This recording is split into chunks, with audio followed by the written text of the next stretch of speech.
د قربانی زناور کم دی، یعنی په کمو زناورو باندې قربانی دا صحیح ده، په کمو زناورو باندې به قربانی کې. نو فقهاو لیکلي دي چې کمو زناورو باندې قربانی کېږي هغه ګډ بیزه، دغه شانتې میخه، غوا او اخ، پرې ټولو باندې مؤنث او مذکر دواړو باندې په هر جوړه باندې قربانی دا کېږي، د دین علاوه په بله باندې نه کېږي. لکه فتاوی علمگیری د لیکلي دي چې اما جنسه فهو ان یکون من الاجناس الثلاثه، هر چې د قربانی جنس دی، یعنی د کم جنس نه به قربانی کوي، نو دا درې اجناس دي: الغنم، بیزې، والابل، اوخان، والبقر، غواګانې. دا درې قسمه جنسونه شو چې دا بیزې دي، اوخان دي او غواګانې دي. او ويدخل فی کل جنس نوعه، او بیا په هر یو جنس کې د هغې نوع هم شامل ده. لکه مثال به طور د بیزو سره دا ګډې دا هم درې نوعه ده، دا هم پکې شامل ده. د غواګانو سره میخې دا هم درې نوعه ده، دا هم پکې شامل ده. والذکر والانثى منه والخصي والفهل، او دغه شانتې مذکر، مؤنث، خصي، غیر خصي، دا ټول پرې کې شامل دي. لانطلاق اسم الجنس على ذلك، ځکه چې را اسم جنس پرې باندې صادق راځي، دا ټول پرې کې چې نو شامل دي. او بیا فرمای والمعز نوع من الغنم، دا ګډ او ګډه دا د بیزو یو قسم دی. والجاموس نوع من البقر، او میخې چې نو دا د غواګانو یو جنس دی. یعنی دا میخه یو بیل سیز نه دی، بلکې دا د غواګانو د جنس نه یو نوع ده، او دغه شانتې را ګډې دا د بیزو د جنس نه چې نو یو نوع ده.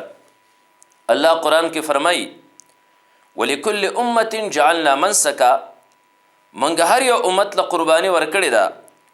لیذکر اسم الله علی ما رزقهم من بهیمة الانعام، د پاره درې چې دیو د الله نوم واخلي په هغه حیواناتو باندې کم حیوانات چې الله دیو له ورکړي. نو د آیت کې من بهیمة الانعام درې ذکر شوی دی. دا بهیمة الانعام دا څه ته وایي؟ دا کم حیوانات دي چې په هغې باندې قربانی روا ده. امام جار الله زمخشري رحمت الله علیه هغه تفسیر کشاف کې لیکي وهي الابل والبقر والضان والمعز، دا اوخان دي، غواګانې دي، او ګډ او بیزې دي. او انشاءالله مخکې دلایل ذکر کو چې دا میخه دا نوع چې دی دا د غواګانو د جنس نه ده.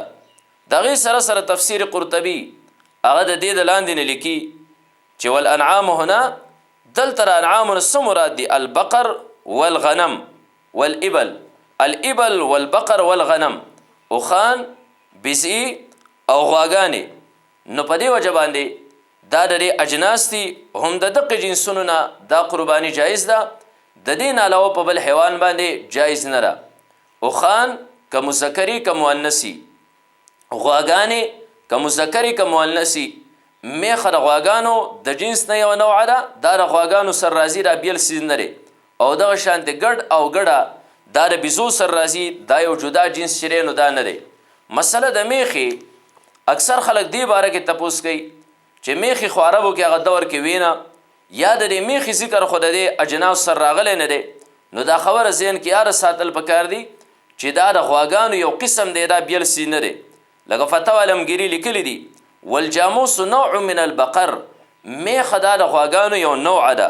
همدغه شانتې د لغتو کتابونه هغې کې هم دا مسله ذکر ده. لکه منجد کې دي الجاموس ضرب من کبار البقر، دا میخه دا د غواګانو یو لوی قسم دی پرې کې، یو لوی نوع ده پرې کې، یعنی دا یو قسمه غټې غواګانې دي. او دغه شانتې حسن بصیر رحمت الله علیه هغه هم دغه شانتې فرمای مصنف د ابن ابي شیبه کې موجود دی الجاموس بمنزلة البقر، میخه دا په مرتبه د غوا باندې ده. او دغه شان سفیان ثوری رحمت الله علیه هغه فرمای مصنف د عبدالرزاق کې تحسب الجوامیس مع البقر، چې میخې به د غواګانو سره حسابیږي. امام مالک رحمت الله علیه فرمای موطا د امام مالک کې د امام مالک رحمت الله علیه د حدیث مشهور کتاب هغې کې چې کوم دی نو فرمای انما هي بقر كلها، دا ټول چې نو دا غواګانې دي، یعنی دا میخې دا غواګانې دا ټول دا یو جنس دی. او دغه شان دی چې کتاب الاموال دی کې الجوامیس والبقر سوا، چې جوامیس میخې او غواګانې دا ټول یو شی دی، یعنی دا ټول یو جنس دی، دا مختلفې نوعې دي نه دی.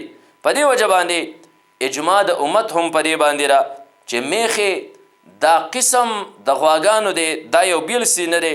کتاب الاجماع لابن منذر رحمت الله علیه دی فرمایي هغې کې واجمعوا على ان حکم الجوامیس حکم البقر. اجماع کړې ده د امت ائمو چې ان حکم الجوامیس چې دا د میخو حکم چې دی دا حکم البقر، دا د غواګانو حکم دی. نو مسله دا شوه چې اجناس یعنی کم زناور دا چې په قربانۍ کې ذبح کولی شي هغه اوښان دي، که مذکر او که مؤنثي، د هغې سره سره غواګانې دي، که غوا که غویي که میخ او که سنډه دا ټول یو جنس دی. د هغې سره سره بیزي دي، بیزا او د هغه سره کم مذکر دی، دغه شانتې ګډ او ګډه په دې باندې قرباني جایز ده. د دې نه علاوه په نورو اشیاو باندې لکه بعضې خلک هغه د چرګ د قربانۍ قایل دي، بعضې خلک د اس د قربانۍ قایل دي، بعضې خلک د یوې انډې او د هګۍ د قربانۍ قایل دي. دې باندې قرباني چې دی نو دا ناروا ده.